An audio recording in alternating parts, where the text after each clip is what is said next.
What advice would I give to young LGBTQI people? I'll tell you why I started going on LChat.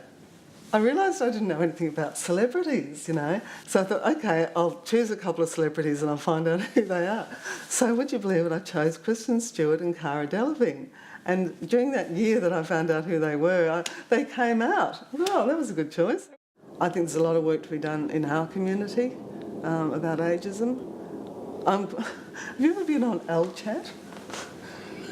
No. Oh, you should. The ageism there is astounding. Well, starting with the ignorance is astounding, followed by the ageism and the anti-bi bias. It's just complete lack of understanding about older people being the same as they are. There's no way you'd ever go on LChat and say, oh, I'm 65. You just get trolled to death, basically.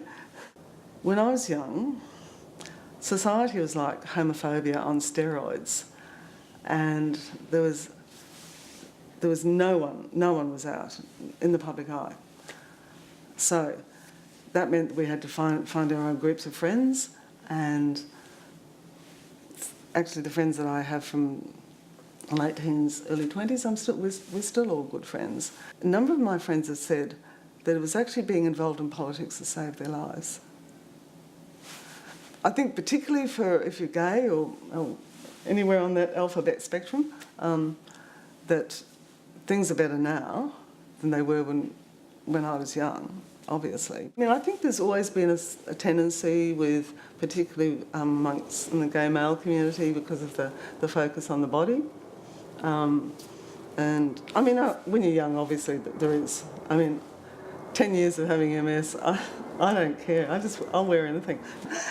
As what Jenny says, you know, do you want to wear that? So no one looks at anybody in a wheelchair. I can wear what I like. That's the great thing about getting older, is you can just get away with anything.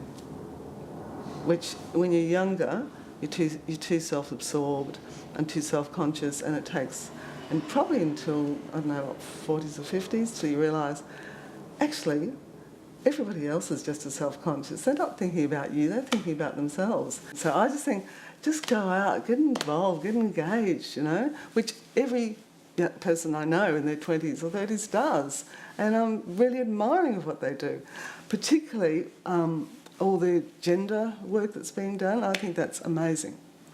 I'm just like, that was never an issue when I was young. I mean, it was for us in our heads, but it wasn't in society. Now it's becoming an issue in society, and people can be who they really are. And I think that is just gives me hope.